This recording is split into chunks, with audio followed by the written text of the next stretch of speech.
This is where it's shrunk on down to this year. You can see there's a lot more open water inside that 1981 to 2010 average. So it was another year where we saw the sea ice melt away a lot more than it has. You probably didn't expect to hear about something happening at both ends of the planet at the same time. But that's exactly what just happened. Two events, thousands of miles apart, suddenly grabbed attention, and the details are stranger than most people realize. At first, they seem completely unrelated, but the more you look into what happened, the more you realize this isn't something you want to overlook. The records that shattered the pause. Most people assume the Arctic has been melting steadily for decades, and in a general sense that is true. But what almost nobody outside of climate science realized is that for roughly 20 years, the winter ice actually looked like it had stopped declining. The numbers wobbled from year to year, but the overall trend flattened enough that researchers started writing papers about it. Some even called it a new regime. The ice was still far below what it had been in the 1980s, but the free fall seemed to have hit a floor. That floor just collapsed. In March of 2025, satellites operated by NSYDC and NASA recorded a winter maximum of approximately 14.31 million square kilometers.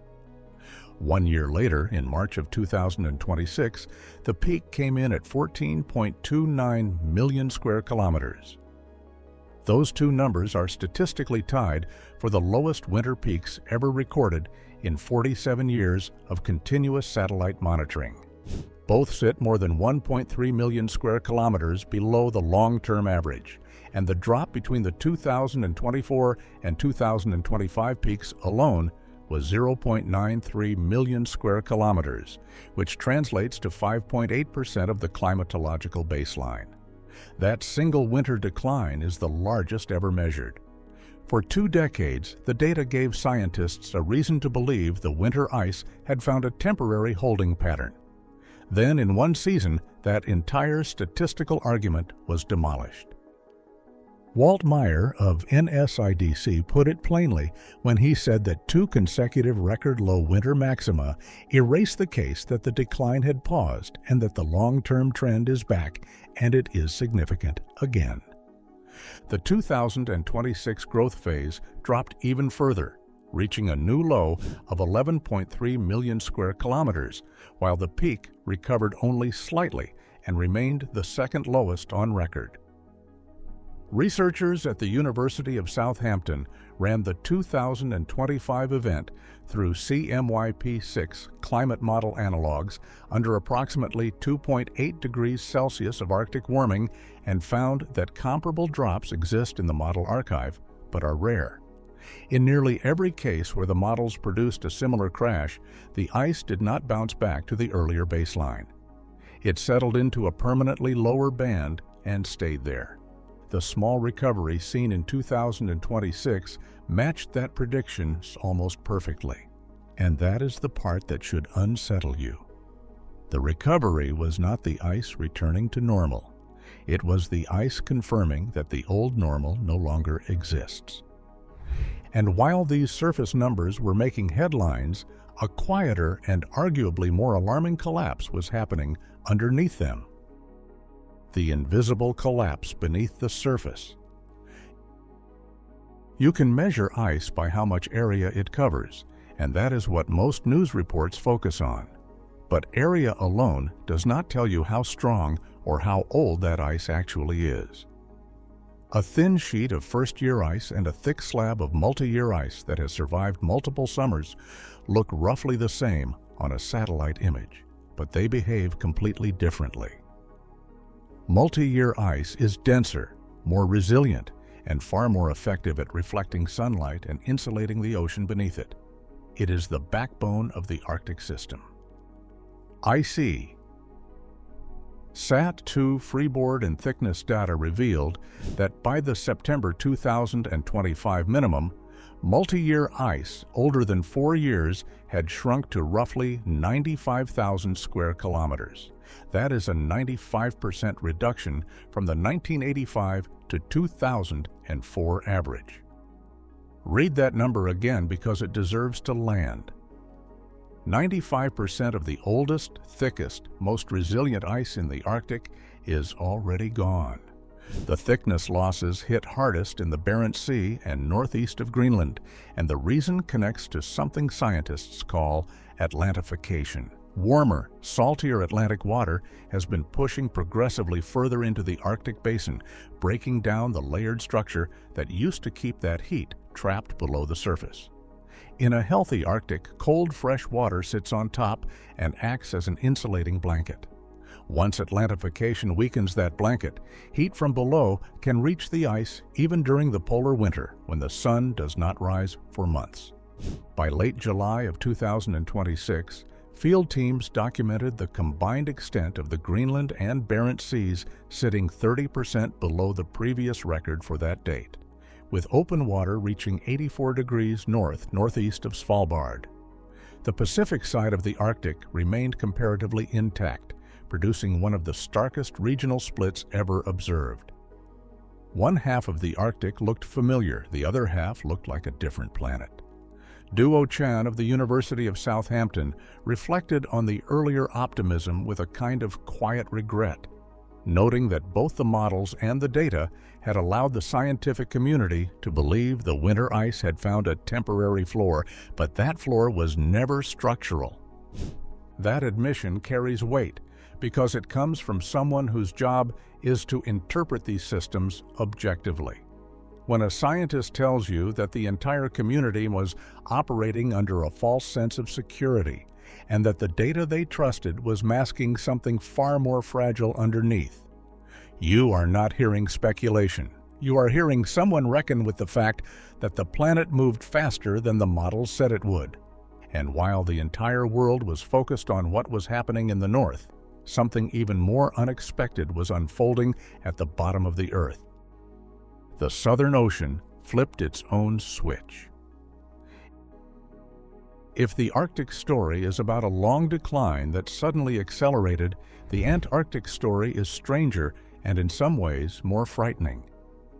For most of the satellite era, Antarctic sea ice refused to follow the Arctic pattern. While northern ice was shrinking, southern ice was holding steady or even growing slightly through the early 2010s. Scientists had solid explanations for this. Stronger circumpolar winds, a cold freshwater layer from ice sheet melt sitting on the surface, and the simple geography of a continent surrounded by deep ocean all seemed to insulate the system. That insulation broke after 2015, and it broke fast. Antarctic sea ice extent reversed almost overnight. It hit a record low in 2023, with the following years consistently ranking among the lowest ever observed. By early August of 2026, extent was still tracking 4th to 6th lowest for the date. In the worst years, the missing ice covered an area larger than Greenland. But what made the Antarctic shift truly alarming was not just the ice loss itself, it was the mechanism driving it. Aditya Narayanan of the University of Southampton and his colleagues identified 3 compounding phases. First, intensifying westerly winds linked to a persistently positive southern annular mode increased the upwelling of warm, salty, circumpolar deep water from the depths. Second, powerful winds in 2015 and 2016 mixed that deep heat directly into the surface layer, triggering rapid ice loss, especially around East Antarctica. Third, and this is where the feedback loop locks in, reduced ice production left the surface ocean saltier and less stratified, which meant the warm, deep water could reach the surface even more easily the following year. Less ice made the conditions that prevent ice formation even worse. The system started feeding on its own decline. Satellite and Argo float observations confirmed a sharp rise in surface salinity south of 50 degrees south after 2015, which was the exact opposite of the multi-decade freshening trend that had previously kept the ocean layered and the ice protected. The same conditions helped bring back the Maud Rise Polynya in the Weddell Sea, a massive area of open water surrounded by ice that had not appeared prominently since the mid-1970s. Ice core records stretching back 250 years show that these polynyas have appeared before when atmospheric and oceanic conditions aligned, but they are now occurring against a background of sustained low ice and rising salinity that simply did not exist in previous centuries. And then came the event that turned an already alarming trend into something visceral. When winter night brought summer heat. In July and August of 2024, during the Antarctic polar night when the sun does not appear above the horizon at all, temperatures in parts of East Antarctica rose as much as 28 degrees Celsius above the seasonal average. That is not a typo. 28 degrees above what those regions normally experience in the dead of winter, and the anomaly did not spike and disappear. It persisted for more than 2 weeks. A weakened polar vortex, an atmospheric river carrying warm, moist air from the mid-latitudes, and the record low sea ice offshore all converged to produce a heat wave that climate models indicated was significantly amplified by human-caused warming. Narayanan described the earlier stability as real but ultimately temporary, noting that once the Southern Ocean's buffering mechanisms eroded, the system did not gently adjust, but flipped. Researchers explicitly called the event a preview rather than an outlier. When a polar winter produces temperatures that would be unusual for a polar summer, the word unprecedented stops being dramatic language. It becomes a simple description of reality. And the fact that it happened during total darkness, when the sun was not providing any external heat at all, makes the anomaly even more difficult to dismiss as a one-off event. You might be asking yourself why any of this matters if you live thousands of kilometers from either pole. The answer is that these ice systems do not exist in isolation, and the consequences of their collapse are already propagating outward in ways that touch the global ocean, the atmosphere, and ultimately you. The glacier that rewrote the textbook. While the sea ice was declining and the ocean was restructuring, a glacier on the eastern Antarctic peninsula demonstrated exactly how fast grounded ice can collapse when the conditions turn against it. Between 2022 and 2023, the Hectoria Glacier retreated approximately 25 kilometers, including 8.2 kilometers of grounded ice in only 2 months. That is the fastest documented grounded ice retreat in the modern record. After the loss of stabilizing fast ice in front of it, the glacier accelerated and thinned dramatically until it reached a flat, lightly grounded ice plain. Seawater infiltrated the bed at high tide, lifted sections of the ice, and triggered buoyancy-driven calving accompanied by glacial earthquakes that were picked up by seismic instruments. Naomi Ochwat and Ted Scambos of the University of Colorado Boulder emphasized the geometric lesson at the core of this event. The flatbed beneath Hectoria removed the topographic resistance that normally slows a glacier's retreat. Once the front was floating across that featureless plain, the collapse proceeded far faster than standard models had anticipated. The reason this matters beyond Hectoria is that similar flatbed geometries exist beneath other major West Antarctic outlet glaciers. The event proved that you do not need extreme ocean warming at the glacier's edge to trigger catastrophic retreat. You just need to remove the buttressing ice in front of it, whether that is sea ice or an ice shelf, and let gravity and buoyancy do the rest. Every event like this contributes directly to sea level rise and removes another stabilizing influence on the larger ice sheet. The geometry of collapse is not a theory. It played out in real time, recorded by satellites and seismometers, and it can happen again anywhere the bed is flat and the protective ice is gone. Most of us think of glaciers as slow, ancient, and almost permanent. The Hectoria event shattered that assumption in 60 days. If a glacier that size can lose over 8 kilometers of grounded ice in 2 months, The timelines that policymakers have been relying on for coastal planning and infrastructure decisions may already be dangerously optimistic. The ice does not care about our schedules or our budgets. It responds to physics, and right now the physics are accelerating. The deep ocean is running out of oxygen. Everything discussed so far, the Arctic records, the Antarctic reversal, the salt feedback, the glacier collapse, connects to a consequence that operates on a scale most people never consider. The decline in Antarctic sea ice production and the increase in glacial meltwater have reduced the formation of Antarctic bottom water, the densest water mass on Earth, which fills much of the global deep ocean. Volume estimates show a roughly 2.9% contraction between 2002 and 2023, with the rate of loss accelerating after 2015. That might sound like a small number until you understand what Antarctic bottom water does. It sinks from the continental shelves around Antarctica, carries oxygen into the deepest parts of every major ocean basin, stores enormous amounts of heat and carbon dioxide, and drives a critical limb of the global overturning circulation. When less of it forms, the deep ocean gets warmer, holds less carbon, and receives less oxygen.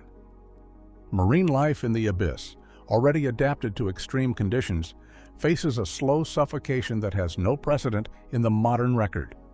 In the Arctic, Atlantification is simultaneously eroding stratification and altering nutrient pathways that support primary productivity, the base of the entire marine food web. The combined effect at both poles is a progressive loss of the reflective, insulating, and dense water-producing surfaces that have helped regulate the planet's climate for thousands of years. The ecosystems that evolved with these ice systems are already responding. Emperor penguins, which depend on stable fast ice for breeding and molting, were reclassified as endangered in 2026, with population models projecting major declines by the late century. Adelie penguins shift toward less nutritious food sources when sea ice retreats, and colonies that rely more heavily on these alternatives show measurably worse outcomes. Krill, the foundation species of the Southern Ocean food web, face shrinking larval habitat alongside growing commercial fishing pressure, and increased iceberg scouring of the seafloor in low ice years physically destroys benthic communities that take years or decades to recover. Experts noted the atmospheric dimension as well, observing that a thinner Arctic winter cap leaks heat and moisture into the atmosphere throughout the entire season. Energy that does not stay at the pole, but rearranges pressure patterns, influencing weather thousands of kilometers to the south. That connection between polar ice loss and mid-latitude weather disruption is not theoretical anymore. It has been showing up in the data for years, and the signal is getting louder as the ice thins further. You have felt this already, even if you did not know where it came from. The unusual cold snaps, the persistent heat domes, the winter storms that arrive where they never used to. The poles are not some distant abstraction. They are the thermostat, and someone just broke the dial. What comes next is already written in the data. The protective mechanisms that gave both polar systems their apparent resilience, Arctic multi-year ice and strong ocean layering, Antarctic freshwater lids, and ice shelf buttressing, the production of dense bottom water have all weakened in parallel. The 2025 and 2026 Arctic winter records, the post-2015 Antarctic regime shift, the Hectoria collapse, and the salinity-driven feedbacks are not isolated events. They form a single coherent pattern in which buffers that held for decades failed within a handful of seasons once the underlying stress crossed a critical threshold. Sea level commitment from grounded Antarctic ice, continued Arctic amplification, disruption of deep ocean circulation, and the simplification of polar ecosystems are no longer projections sitting on a timeline decades in the future. They are trajectories already visible in the satellite record, in the ocean float profiles, in the seismic data, and in the biological surveys. Recovering the old multi-year ice or restoring the previous Southern Ocean structure would require sustained cooling over timescales that exceed any realistic human planning horizon. The researchers who have spent their careers measuring these systems are no longer debating whether a shift has occurred. They are documenting its speed and calculating its reach. Chan, Francis, Narayanan, Silvano, Meyer, Ochwat, Scambos, and dozens of others are watching the instruments record something that will define the climate their children and grandchildren inherit. The data is not ambiguous. The ice is not coming back on any timeline that matters to anyone alive today. Every generation inherits a version of the planet shaped by what the previous generation did or failed to do. The generation reading this has inherited an Arctic without its oldest ice, an Antarctic that has abandoned its own defenses, and an ocean that is slowly losing the circulation pattern it has maintained for longer than human civilization has existed. These are not warnings about what could happen. They are descriptions of what has already happened, confirmed by every instrument we have pointed at the poles. The floor that everyone thought was holding has given way. What happens next depends on how quickly the world decides to care about what is already underway at both ends of the planet. This is the kind of information that changes how you see the world once you actually understand it. Drop your thoughts in the comments because this conversation needs every voice it can get.